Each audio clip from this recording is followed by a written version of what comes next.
Ei, calma, menino. Ó, e vê se não demora, hein?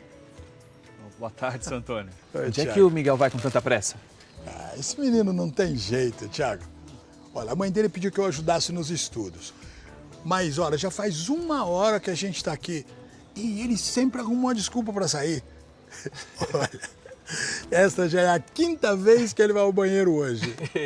Não se preocupa não, seu Antônio. Eu também era assim quando eu tinha 12 anos, principalmente quando eu tinha que estudar história. A gente tem que olhar pro futuro. Eu até admiro esse teu otimismo, viu? Mas se tem uma coisa que a gente aprende com a experiência, é que sem passado não há presente. E sem presente não há futuro. Nos tornamos homens melhores aprendendo com os nossos erros.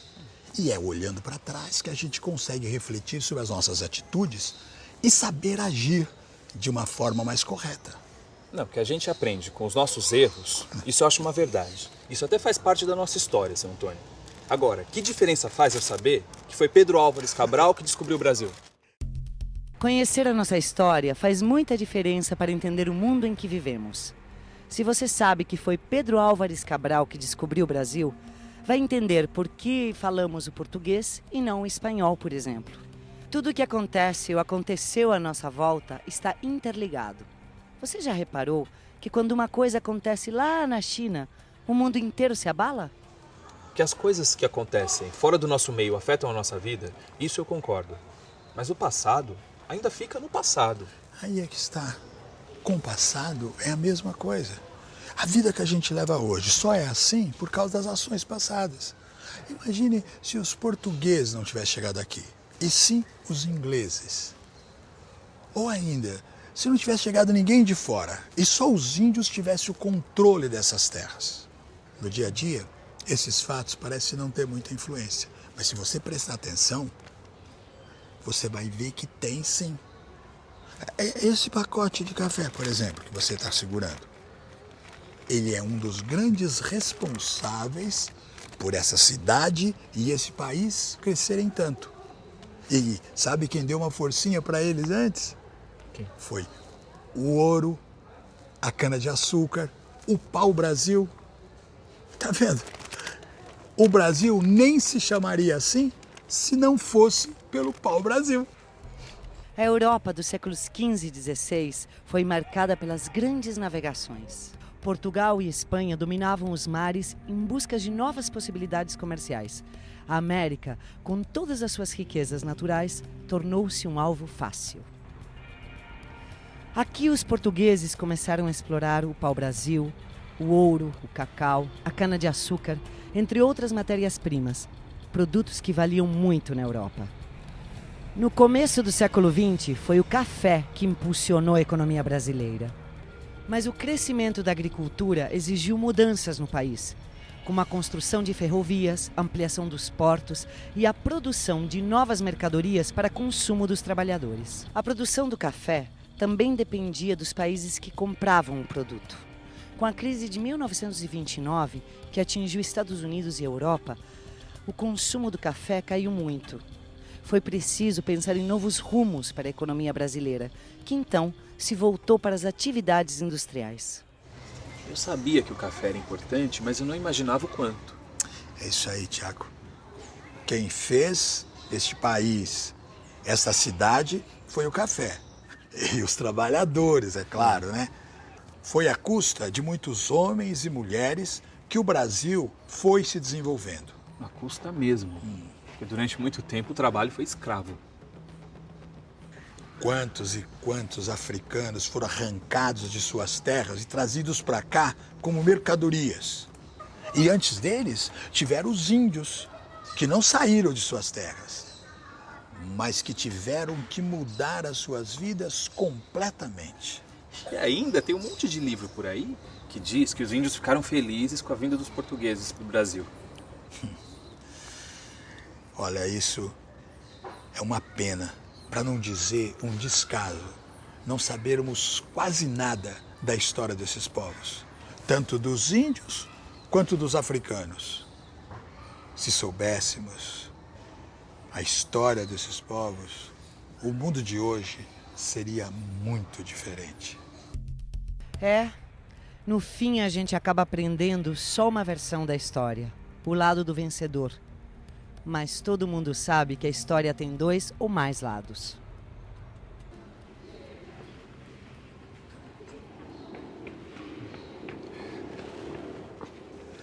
Ah, chegou na hora certa, Miguelzinho. Eu estava aqui conversando com meu amigo Tiago sobre algumas coisas que têm tudo a ver com o seu estudo. Fala, amor. Então, Tiago, eu nem sempre vivi aqui em São Paulo. Eu nasci em Alagoas. Aliás, a minha família toda é de lá. Eu não conheci meu bisavô, mas eu sei que ele foi filho de escravos. O meu avô só não passou por isso porque nasceu depois da lei do ventre livre. Você sabe o que é isso, não é, Miguelzinho? Sei, vô. É aquela lei que dizia que os filhos dos escravos já não eram mais escravos. Isso. Então, quando eu era mais jovem, eu vim pra cá com meu pai. A vida lá estava difícil. Era muita seca, pouco trabalho. O jeito era arrumar um lugar que tivesse oferta de trabalho mais fácil. E muita gente fazia isso. Famílias inteiras arrumavam as malas e vinham para São Paulo. As pessoas tinham muito preconceito. Chamava a gente de baiano, de cabeça chata, mas a gente tinha que achar um jeito de sobreviver. Aí eu fui lá para o ABC. Comecei a trabalhar numa metalúrgica e foi lá que eu encontrei a minha rainha. A dona Vera? A Vera, eu não sei se você sabe, Thiago. O quê? Mas ela é filha de um imigrante italiano. O pai dela também veio cá para o Brasil em busca de melhores condições de vida. E foi numa indústria têxtil que ele encontrou a mãe dela, que por sua vez era filha de portugueses. Que mistura, hein, seu Antônio? Olha só, o resultado da mistura.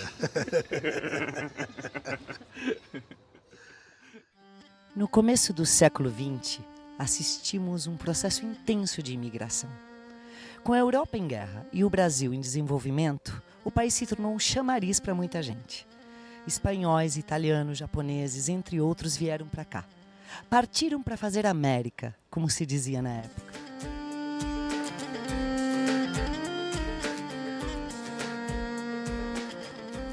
Aqui, na Vila Maria Zélia, foi um lugar onde muitos imigrantes vieram morar. Esta é a primeira vila operária do Brasil, construída para os operários daquela fábrica ali, que antigamente produzia tecidos. Os imigrantes trocavam trabalho por moradia, condição que aos poucos foi modificada depois de muitas lutas. Como você já viu, até mais ou menos 1930, a agricultura era o carro-chefe da nossa economia. As indústrias que produziam alimentos, bebidas e tecidos, o que são chamados de bens de consumo não duráveis. Elas surgiram para dar conta das necessidades básicas de uma população que estava crescendo muito. Com o desenvolvimento econômico nacional e a crise econômica mundial, surgiu a necessidade de uma indústria de base que produzisse produtos como aço e petróleo. Até então, todos os produtos, ou quase todos, eram importados. Você conhece a Estação da Luz? Ela começou a ser construída em 1895 e toda a sua estrutura metálica foi trazida da Inglaterra para ser montada aqui. Consegue imaginar? Por volta de 1950, a industrialização dá uma nova guinada, passando a produzir bens de consumo duráveis, os automóveis e os eletrodomésticos. Nesta época, a atividade industrial no Brasil já era maior do que a agricultura. Agora pense em tudo isso e em todas essas pessoas. Cana-de-açúcar, café, industrialização. Portugueses, índios, africanos, italianos, japoneses. Foi com o trabalho dessas pessoas que se formou a nossa cidade e o nosso país, como nós o conhecemos hoje. É, Tiago. Se não fosse por tudo isso, eu não teria conhecido a minha Verinha. E nem construído essa família que é o meu orgulho. Muito legal, seu Antônio. Agora, eu não sabia que o senhor era tão romântico. Você nem imagina, Tiago. Você teria aprendido muito. É, mas nesse tempo a história era outra. Ah, meus tempos de juventude. Mas eu acho que essa história vai ficar para uma outra hora. Olha lá sua mãe. Ela tá meio aflita. Boa tarde, seu Antônio. Tarde. Tiago, se apresse, meu filho. Tá todo mundo esperando o café sair. Vambora. Acho melhor eu ir mesmo, que senão você já viu, né, seu Antônio? A dona Inês, essa daí, ela vira uma fera. Foi muito bom conversar com o senhor, viu? E eu não vou esquecer a história do café. Miguel, você presta atenção no que o seu avô disse, porque ele sabe o que tá falando. Tá bom. Isso mesmo. Até mais, seu Antônio. Até mais, Valeu. Valeu. Vamos acabar de estudar, vô. Quero saber melhor como foi a chegada dos imigrantes aqui no Brasil. Então vamos lá. Deixa eu anotar, vai.